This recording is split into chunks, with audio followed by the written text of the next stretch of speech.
Saudaraku, selamat berjumpa kembali dalam merenungkan firman Tuhan bersama-sama. Kali ini dalam tema manusia baru bagian yang ketiga, saya mencoba menyandingkan pembaharuan Israel dalam Yehezkiel 36 ayat 1 sampai 38 dan manusia baru dalam 1 Petrus 1 ayat 13 sampai 25. Ada hal-hal yang mirip yang dapat kita sandingkan bersama-sama. Nah, penciptaan manusia baru dapat juga kita sejajarkan sekali lagi dengan pembaharuan Tuhan atas Israel. Kita memahami hati Allah bagi manusia secara menyeluruh bahwa Ia sangat mengasihi manusia, mahkota ciptaannya itu, atau puncak dari segala penciptaan yang sangat Ia banggakan. Israel adalah bangsa yang dipilihnya secara khusus bermula dari panggilannya terhadap Abraham dalam Kejadian 12. Allah memanggil Abraham dengan perintah dan janji sebagai berikut. Perintahnya adalah Abraham harus pergi ke suatu negeri yang Allah akan tunjukkan kepadanya. Janjinya ada sekitar 7 janji yang Allah berikan yang akan dia genapi ketika Abraham taat menuju negeri yang akan Allah tunjukkan. Apa saja janjinya? Yang pertama, Allah akan membuat ia menjadi bangsa yang besar. Yang kedua, Allah akan memberkati dia. Yang ketiga, Allah akan membuat namanya masyhur. Dan yang keempat, Allah akan membuat ia menjadi berkat. Yang kelima, Allah akan memberkati orang yang memberkatinya. Yang keenam, Allah akan mengutuk orang yang mengutuknya. Dan yang ketujuh, Allah akan membuat bahwa melalui Abraham, semua bangsa di muka bumi akan diberkati. Israel sebagai keturunan Abraham sangat amat rentan terhadap penyembahan berhala. Berulang dan berulang kali mereka jatuh ke dalam dosa yang sama, yaitu penyembahan berhala. Mereka meniru penyembahan-penyembahan yang dilakukan oleh bangsa-bangsa yang pernah menempati tanah Kanaan, sehingga Allah mengizinkan musuh menaklukkan mereka. Mereka bahkan ditawan selama 70 tahun di bawah pemerintahan kerajaan Babilonia dan kerajaan Media Persia. Daniel dan Yehezkiel adalah merupakan 2 nabi yang ikut di dalam penawanan. Daniel ada dalam jajaran istana kerajaan atau jajaran pemerintahan dari kerajaan yang menaklukkan Israel, dan Yehezkiel adalah merupakan nabi yang menemani rakyat kebanyakan di luar kerajaan. Yeremia adalah termasuk nabi yang ditawan namun kemudian dilepaskan oleh Babilonia, sehingga Yeremia tetap ada di Yerusalem menemani sisa-sisa Israel yang miskin yang ditinggalkan oleh para penguasa Babilonia pada masa itu. Nah, pada saat ini kita melihat tulisan dari Yehezkiel, dari Yehezkiel 36 ini, Allah berfirman kepada Yehezkiel bahwa Allah bertindak untuk memulihkan Israel karena Allah membela namanya yang kudus yang telah dinajiskan oleh Israel di antara bangsa-bangsa. Allah berkata bahwa Ia akan menguduskan namanya yang besar itu agar bangsa-bangsa mengetahui bahwa Ialah Tuhan. Allah akan menjemput Israel dari bangsa-bangsa dan mengumpulkan mereka dari semua negeri buangan dan akan membawa mereka kembali ke tanah yang Tuhan janjikan. Dalam bahagian yang saya sebutkan tadi dalam Yehezkiel 36, kita dapat melihat apa saja tindakan Allah dalam mengembalikan dan memulihkan Israel. Pertama, Allah akan mencurahkan kepada mereka air yang jernih, yang mentahirkan mereka dari segala kenajisan dan dari semua berhala-berhala. Yang kedua, Allah akan memberikan mereka hati yang baru dan roh yang baru.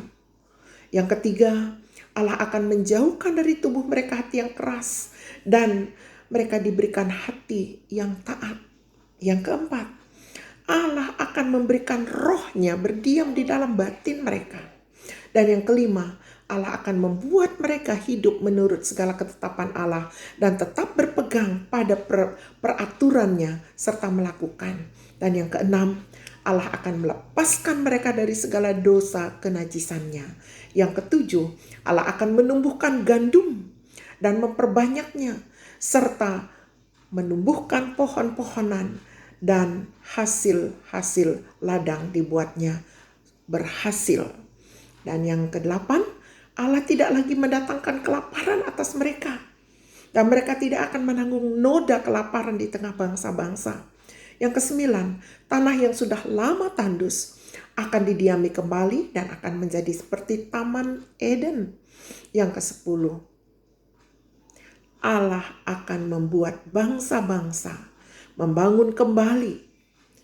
Allah akan membuat bangsa-bangsa itu mengetahui bahwa Tuhan Allah yang akan membangun kembali yang sudah musnah. Tuhan Allah akan menanami kembali yang sudah tandus.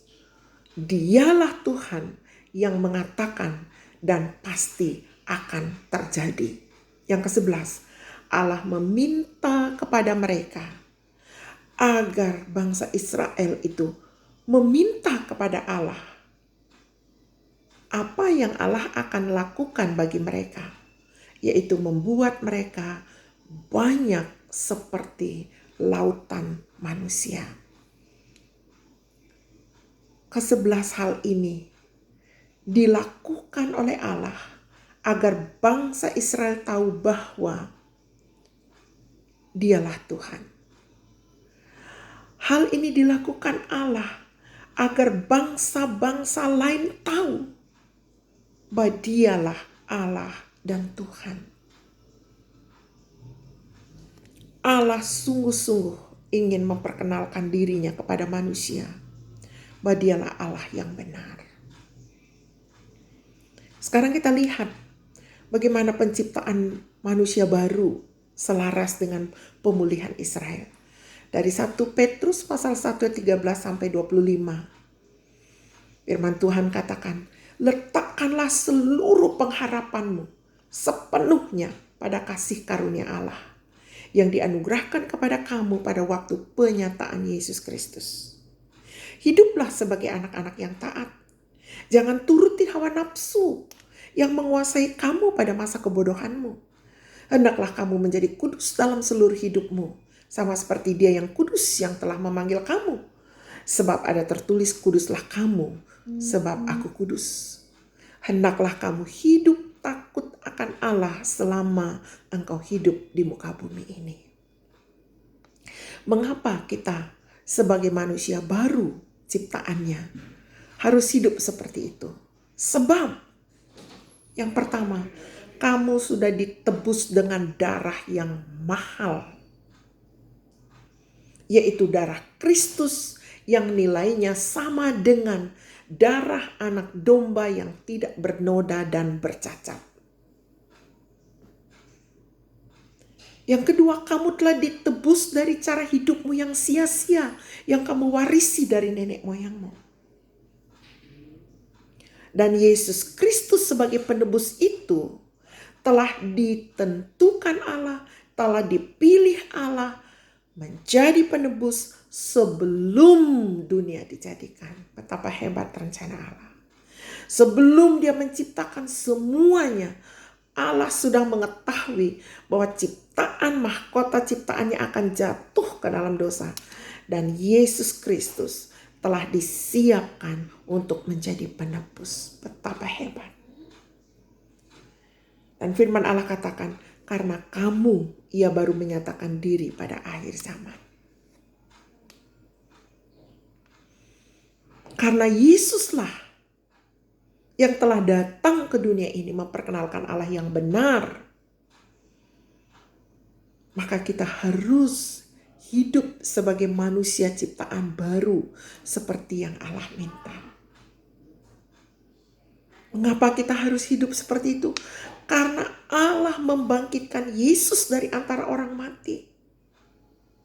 Sehingga di dalam Dia kita diciptakan baru untuk memuliakan Dia.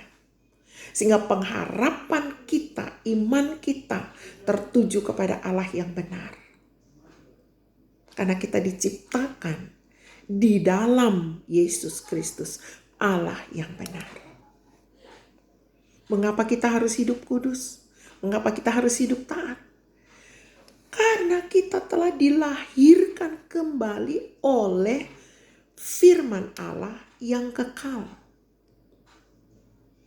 yang tidak fana. Segala yang hidup itu seperti rumput. Kemuliaannya seperti bunga rumput. Rumput kering dan bunga pun gugur. Tetapi firman Allah itu tetap selama-lamanya atau kekal. Dan kita dilahirkan kembali. Kita diciptakan menjadi manusia baru oleh firman Allah. Siapakah firman itu? Yesus Kristus sendiri. Dia adalah perkataan Allah yang menjadi manusia yang menebus kita. Dan mengapa kita harus hidup kudus? Tuhan berkata, dengan ketaatan kita kepada perintah-perintahnya, kita terus mengalami pengudusan dan pengudusan Allah. Karena kita sudah dikuduskan, kita dapat menampilkan hidup yang taat kepada Allah. Jadi, manusia ciptaan baru yang diciptakan di dalam Yesus Kristus dimulai atas inisiatif Allah sendiri yang mengasihi manusia. Semuanya ini dari Allah. Tugas kita adalah tunduk dan taat kepadanya. Taat kepada perintahnya. Sehingga kemuliaannya akan semakin dinyatakan. Sebab ia sendiri ingin membuktikan kepada dunia ini bahwa dialah Allah yang benar dan maha kuasa. Israel dibawa kembali dari pembuangan dan diberikan hati dan roh yang baru. Kita pun diciptakan oleh Allah, dilahirkan kembali oleh Allah di dalam Yesus Kristus yang mulia itu, yang telah mati dan bangkit dari benih firman Allah yang kekal, dari Allah yang kekal. Maka kita juga menjadi manusia baru yang bersifat kekal. Apanya yang kekal? Rohnya. Jiwanya terus-menerus diperbaharui. Tubuhnya nanti sesudah mati akan mendapat pembaharuan. Atau waktu Yesus datang kembali akan menerima tubuh yang baru. Jadi marilah kita hidup sebagai manusia ciptaan barunya. Dalam kekudusannya.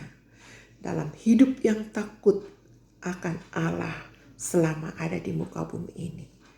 Amin.